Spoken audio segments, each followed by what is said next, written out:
Good morning, beloveds. I got to go to the park today. The sunlight was full in effect, so I don't know if any of my pictures came out. There were a couple of times it was kind of quiet in the park. Not quiet. It was quiet squirrel-wise. There were a bunch of dogs in the park today. There were also a bunch of people playing soccer. So the squirrels were just not having it. We did see one of the woodpeckers and a couple of blue jays.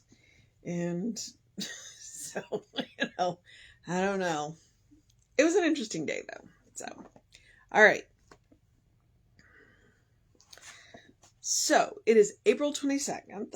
Our author is Annie Ricks Militz. The book is Both Riches and Honor from 1945.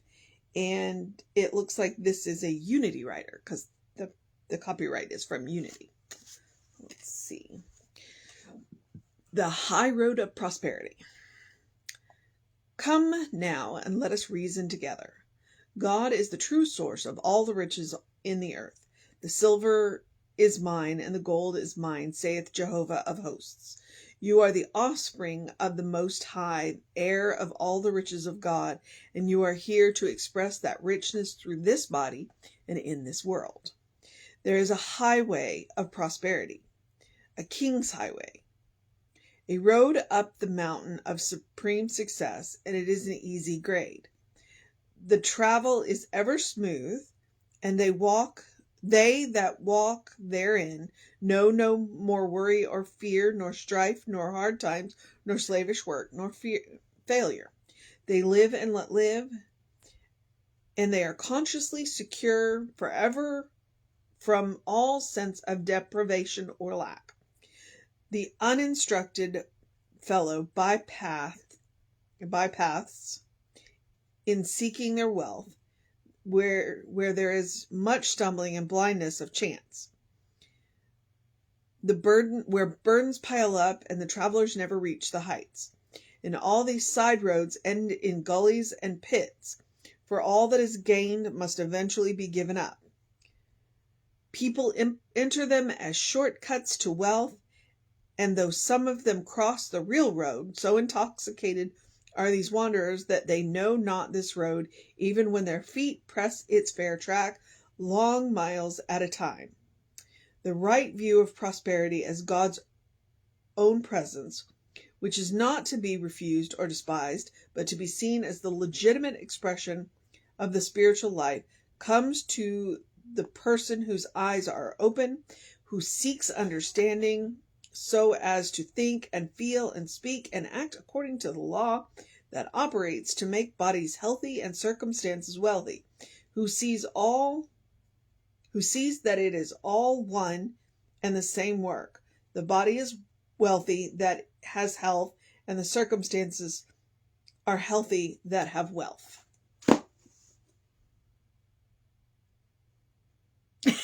And what?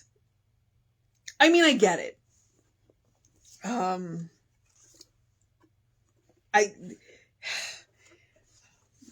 Yeah, all right. Yeah. Sometimes you're going to get a writer and you're going to go, what? And so I'm going to remind you, it's Annie Ricks, and that's R-I-X, Miltz. The book is Both Riches and Honor, and it was published in 1945. So, I don't know. Sometimes these writers make me work for it, right? Come now, let us reason together is in quotes. God is the true source of all of the riches on earth, because all there is God, right? Okay. You are the offspring of the Most High, heir of all the riches of God. You are here to express that richness through this body and in this world. So she starts off by telling you who you are. You are a child of God. You are here to express the richness of God through the body that we are wearing. And in this material world, that's, if we could be said to have a purpose, that is our purpose, to express God. And then she says, okay, there's a highway. It is a road up the mountain to supreme success, and it is an easy grade. The travel is ever smooth, and they that walk therein know no worry, nor fear, no strife. Okay. They live and let live. I like that line. I'm a big believer in living and let living. I don't have the right to tell you what you can and can't do with your body. So, and how you choose to live and who you choose to love. That's not my job. My job is to look after my body and who I love. So, and they are consciously secure forever from the sense of deprivation. And then she has this paragraph in here. The uninstructed fellow by paths in seeking their wealth, where there is much stumbling and blindness of chance. Basically what she's saying is people enter these bypaths as shortcuts to wealth, and occasionally they do walk across the real road, but they don't recognize it. And I think this is her way of saying there are no shortcuts. Like, it's an easy road to walk, but there are no shortcuts. So you got to do the work. You got to do the work. And, and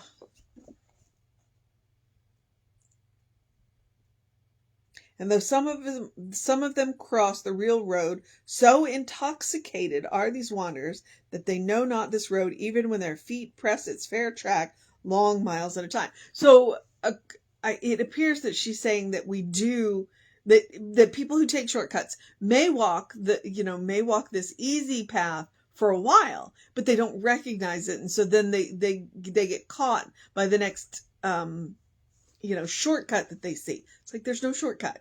Got to do the work. The right view of prosperity as God's own presence,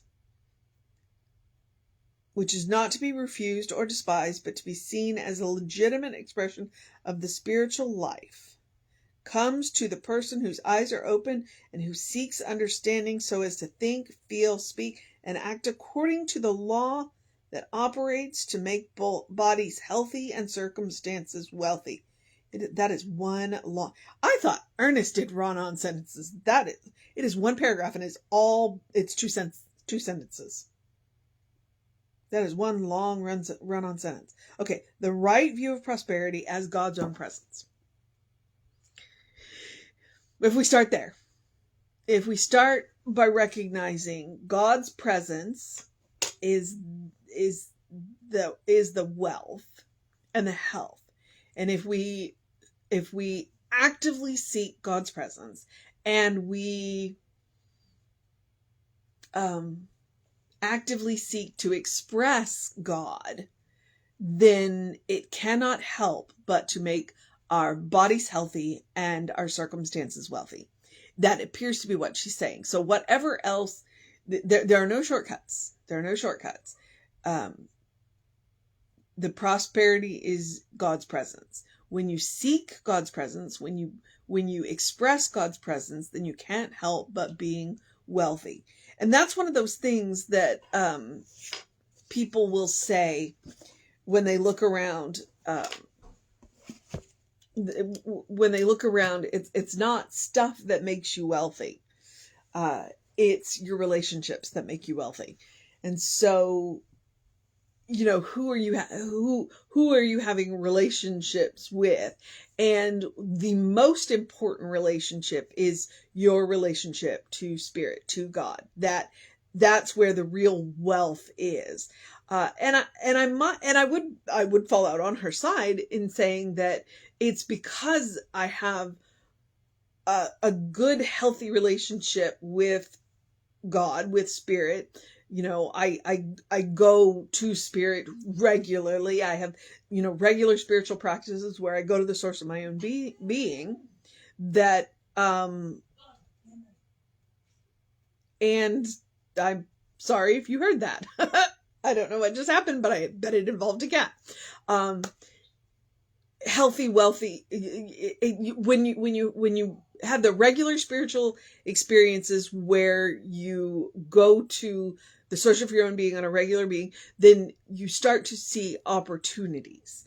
You start listening to that still small voice, and that still small voice guides you and directs you into opportunities that you might not see otherwise. And I think that's what she's talking about. It's like you keep trying to take these shortcuts, but you don't have to take the shortcuts, because if you are recognize God's presence, then all of the opportunities that you need will be available to you. But then that also begs you to remember that wealth isn't just about stuff. I'm not saying it's not, we have no problem with money or material stuff, but that's not all of, that's not all of wealth. It's not even a large part of wealth. Annie would argue that the wealth and health starts with God's presence. Oh my goodness. Okay. Which then leads to the mission today. I would argue if Annie Ricks Militz was to give us a mission, we could talk about the high road of prosperity, but I would say that if she were to give us the mission today, should we choose to accept it, is to seek God's presence. And what does that mean? It means regular spiritual practice. It means meditation. It means treatment. It means being willing to look and see God everywhere. When you meet people, to look in their eyes and see God looking back at you, to look in the mirror and see God looking back at you, to seek God's presence and to express that. And what does it mean to express God? Well, it means to express love. What does that look like? Well, there is an infinite variety of ways to do that. And you got to find the one that sets your soul on fire. So that is the mission. And then the other one is the same one I give you every day, which is the spiritual practice of doing something loving for yourself, doing something kind for yourself, doing something compassionate for yourself. And that might look like, taking a deep breath before you speak. It might look like taking a break. It might look like taking a walk. It might look like taking a nap. It also might look like eating dessert first. I make no bones about the fact that it is the spiritual practice of love, kindness, and compassion for yourself is about self-care. If you are going to live a life of service, then you must take care of yourself. You cannot pour from an empty cup. So, and that's one of those things where I remind you, when you get on airplanes, they say if the oxygen mask drops first, put yours on, then help your neighbor. Self-care is the same way. You must take care of yourself first, then you can serve all the people or any of the people. And I also remind you, if we're going to seek the presence of God, then practicing love, kindness, and compassion is a good way to do it. They are qualities of God, as is joy. So when you practice this, it's also about making room for joy. Remembering that your life is a special occasion. You deserve joy, happiness, health, prosperity. You deserve all of that. And we do that in a variety of ways. And it looks like living a spiritual life. But when you say it looks like a spiritual life, there's a variety of ways to do that. We don't all have to move to far-reaching countries and live in monasteries and convents. That's just one way to live a spiritual life. Seeking God's presence and expressing God's,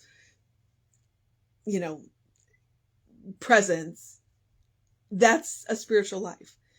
And it looks like every single person out there, because everybody is living God's life, whether they know it or not. It's consciousness that makes it so. All right. So practice on yourself. I mention it every day. I remind you that it is a spiritual practice. I remind you to practice on yourself. You are your own best test subject. But more importantly, you deserve your own love. You deserve your own kindness. You deserve your own compassion. That's part of the reason why I mention it every day. Remind you every day. Practice on yourself. All right.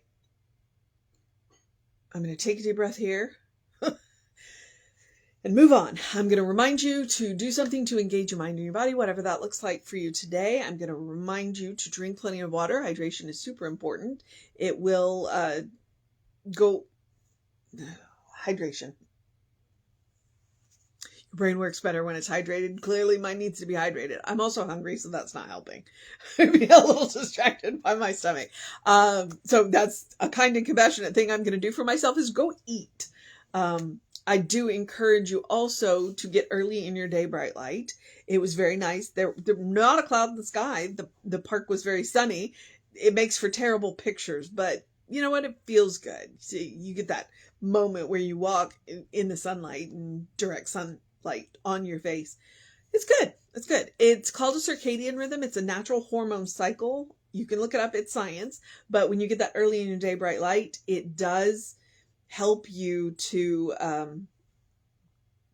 have more energy during the day and sleep better at night, and maybe be less distracted. But here we are. So and then, as I like to quote Ernest Holmes, open the windows of your soul. Allow the breath of heaven to remind you do live in heaven right here, right now. It's all around you all the time. It's all around us all the time. That's what she's talking about today, to seek to seek God's presence. We don't really have to seek it. What we have to do is be consciously aware of it. It's all around us all the time. And that's what that quote from Ernest is talking about. It's like, look, this is who you are. You are a child of God.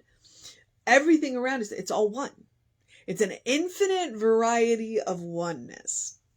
And that's what makes the world interesting. And, oh, are you okay?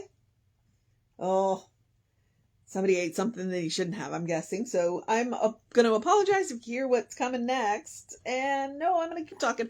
Okay, so take care of yourself. Oh, you all right, baby? Oh, ooh. All right. Okay. So I don't know what I was about to say. Take him as advice. Look for the good and praise it. That's what I was going to say. This video today is a little messy, but it is what it is, right? Okay. Social media. We are Creative Life Spiritual Center, Creative Life Spark. I'm the running Rev Ryan on the social medias that I'm on. Please avail yourself of those. I'm going to remind you, if you want to know what's going on with the center, email info@creativelife.org. That will get you on the constant contact, and the constant contact, those hot links are hot. It says click here now. It'll take you right to the information you want. Okay. I know I'm starting to talk fast. There's just a lot of chaos going on around me today. Okay. Oh, I am at the part where I get to encourage you to have a great day, a wondrous day, a fantastic day, a magical day, an enchanted day, a wonder-filled day, an awesome day, an amazing day, a catter day, a rest day, a get stuff done day, a go get a little sunshine day, a seek God, express God's presence day, recognize God's presence day, a seek the high road of prosperity day, a know who you are day, a good day. And if that is too much pressure, simply have a day, because you're a beloved child of God, in whom God is well pleased and well represented. You are a divine spark, a brilliant light. You are spirit in motion. You are God in action. You are godly. All right. Whatever else happens around you, and the problem with these things is they're live streams, and sometimes chaos erupts around me. So if you're watching this on Facebook, or even if you're seeing it on YouTube, go back to the Creative Life Facebook. Around 5 p.m., Reverend David will be live with you. I will be back on Facebook Live around 9 a.m., 9 to 9:15. Take care of yourself. Know that you are loved, and I will see you next time.